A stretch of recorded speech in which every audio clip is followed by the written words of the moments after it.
राम राम जी। आत्म मंथन में आपका स्वागत है।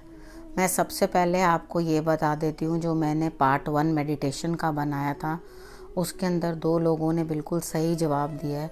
वो हैं अदिति जी और वो हैं मीनू जी। इन दोनों ने बिल्कुल सही जवाब दिया है कि बच्चे ने जो मेडिटेशन थी वो यहाँ से स्टार्ट करी थी।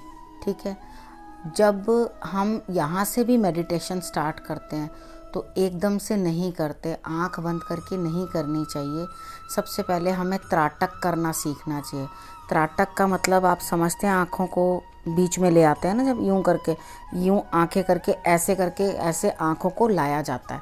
ठीक है, उस तरह से करके बैठ के यूं आंखें आधी खुली आधी बंद, इस तरह से करके यूं करके आपने मेडिटेशन करनी है। अगर यहाँ भी करें जिसमें हल्का सा भी पेन हो तो आप तुरंत हट जाएं, क्योंकि हम कभी भी, अब आप जिम करो या एक्सरसाइज करो, जब आप एक ही दिन करोगे, बोलोगे आज ही हम 2-4 घंटे एक्सरसाइज कर लें, तो आपको पूरी खल्लियाँ पड़ जाएंगी, बिल्कुल मुचड़ जाएंगे पैर ही, बिल्कुल आपसे चला नहीं जाएगा महीना भर। फिर उसके बाद सिकाई करोगे, कुछ करोगे। एक्सरसाइज हमेशा 5-5 मिनट 10-10 मिनट इस तरह से करके बढ़ानी चाहिए। तो उसी तरह से मेडिटेशन के साथ भी करना है।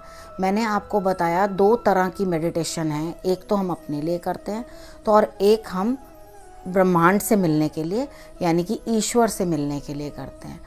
उसके अंदर आपने ये चीज़ ध्यान रखना है, पहले 2 मिनट 3 मिनट 4 मिनट इस तरीके से ही करना है, बढ़ाना है, और उससे ज़्यादा आप बैठ पाएँ तो बैठें।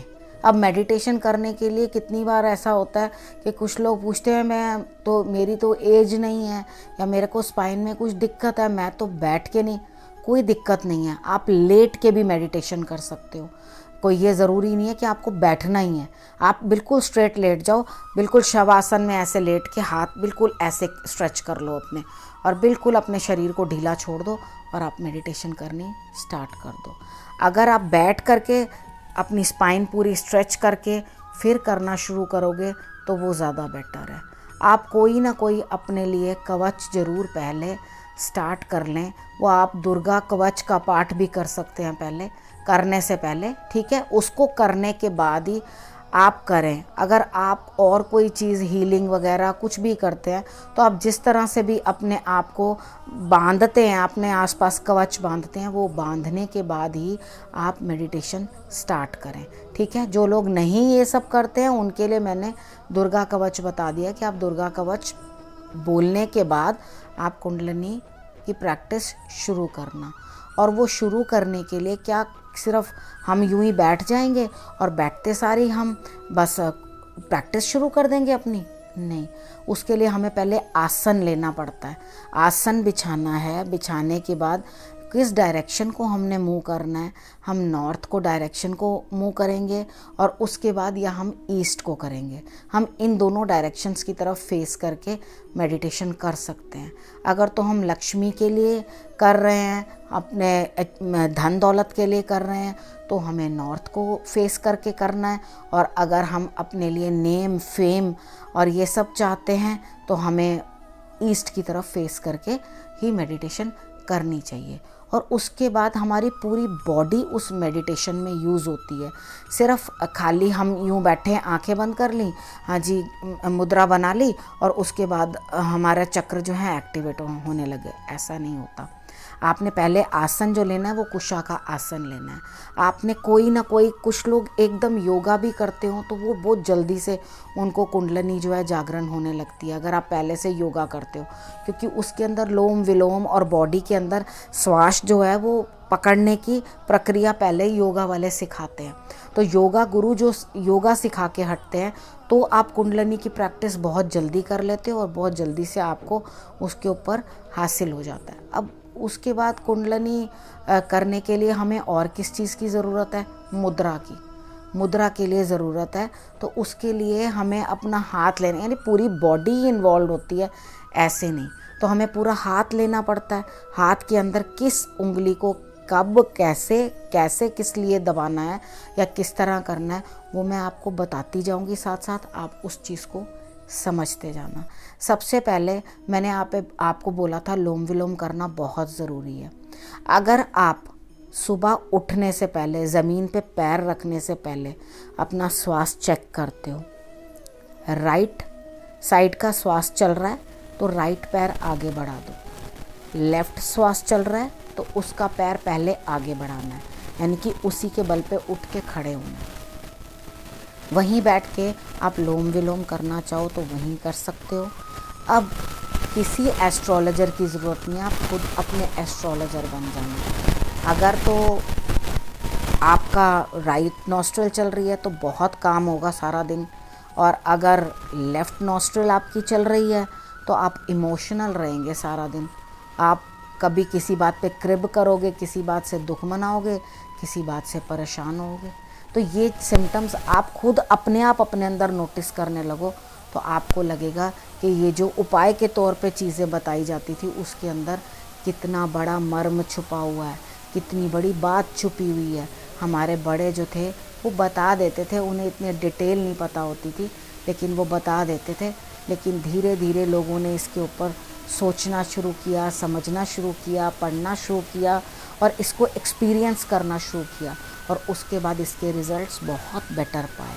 आप किसी का भी चेहरा देखने की भी बजाय सबसे पहले अपनी हथेलियों के दर्शन करो, अपने हाथों के, यानी कि जो आपके भाग्य में जो आपकी रेखाएं हैं उन्हीं के ऊपर ही दर्शन करो, और उसके बाद आप हाथ जोड़ करके आप खड़े हो जाएं।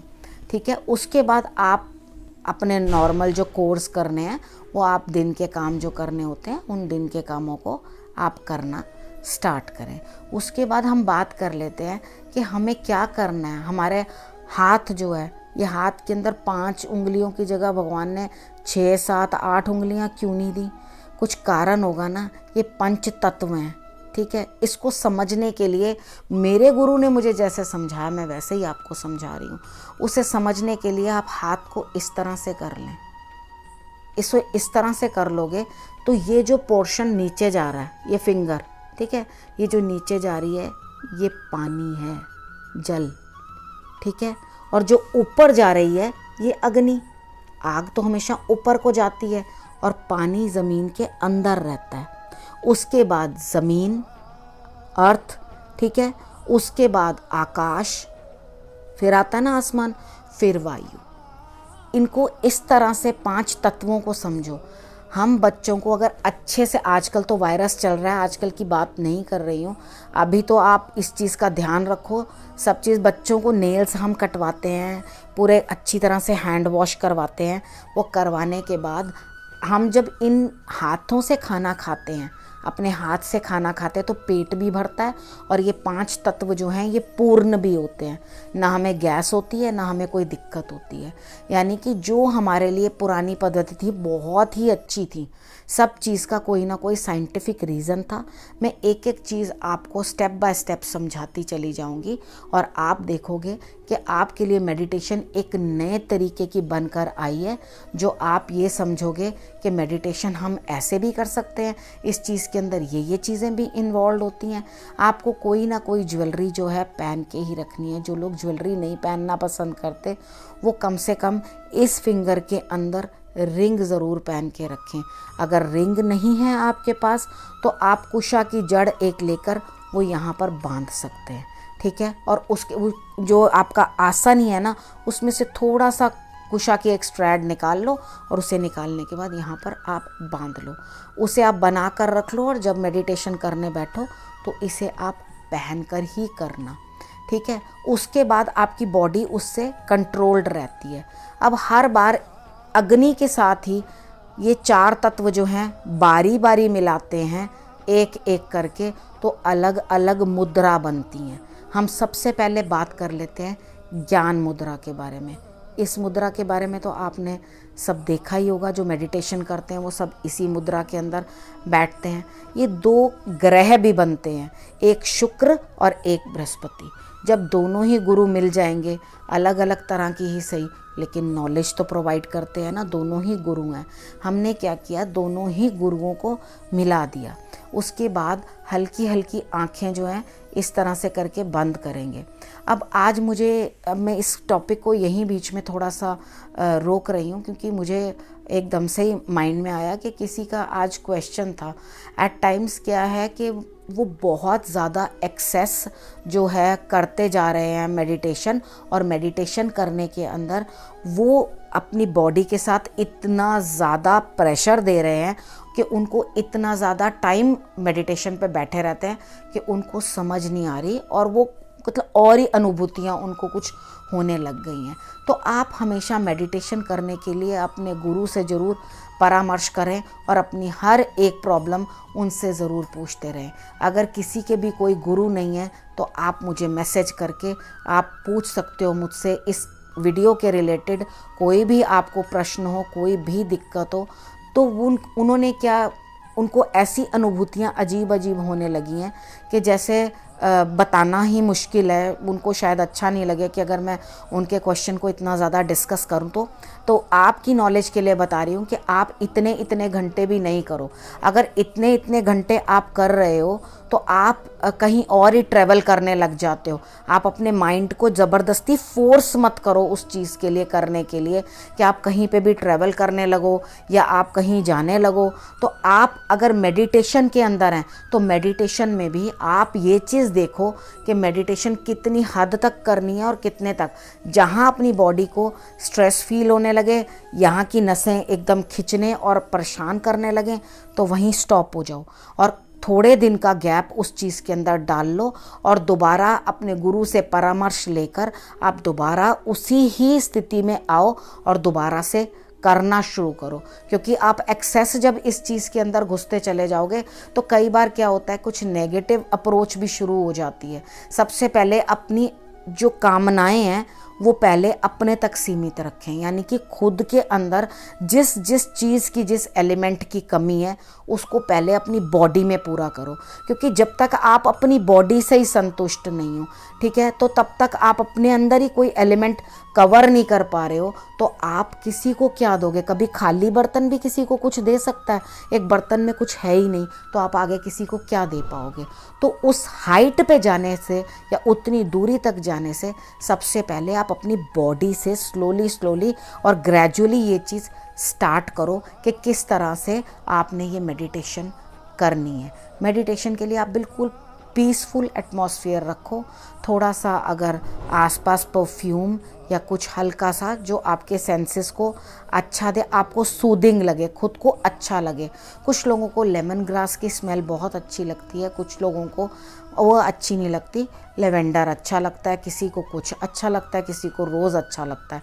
आपको जो खुद को प्लीज़ करती है आप वो वाली स्मेल जो है उसको लगाएं और लगा करके उसके बाद बहुत लाइट म्यूज़िक, बहुत तरह के मेडिटेशन के म्यूज़िक आते हैं, वो आप लगा के अपने आप को सिर्फ बैठने की हैबिट डालें। अभी अगर आपको हैबिट नहीं बन रही है तो आप 2 मिनट 3 मिनट बैठो और वो म्यूज़िक को सुन के आपको अच्छा लगेगा। आपको धीरे धीरे बैठने की आदत हो जाएगी। उसके बाद जब आप बैठो तो ओम का जाप सबसे पहले करो, ठीक है। ओम को करना शुरू करो। अब आपको मैं एक एक चक्र के अकॉर्डिंग नेक्स्ट वीडियो में, हर एक वीडियो में मैं आपको बताती जाऊंगी कि आपने कैसे करना है। लेकिन जब भी आप कोई जाप करो, कुछ करो, तो वो अंदर गूंजेगा ना, जब बहुत लाउड नहीं। कुछ लोग क्या करते हैं, जैसे पाठ करते समय भी या कुछ बात करते समय भी अगर 2-3 लोग कर रहे हैं तो वो क्या करेंगे, बहुत स्पीड में करना, जल्दी से स्पीड में बोलने लग जाते हैं। तो इतनी स्पीड में जब आप बोलने लगोगे तो उससे क्या होगा, आपको भी कुछ बेनिफिट नहीं मिलेगा, समझ नहीं आएगी। एक एक शब्द को धीरे धीरे बोलो, एक एक शब्द को, जैसे ओम बोलते हैं ना,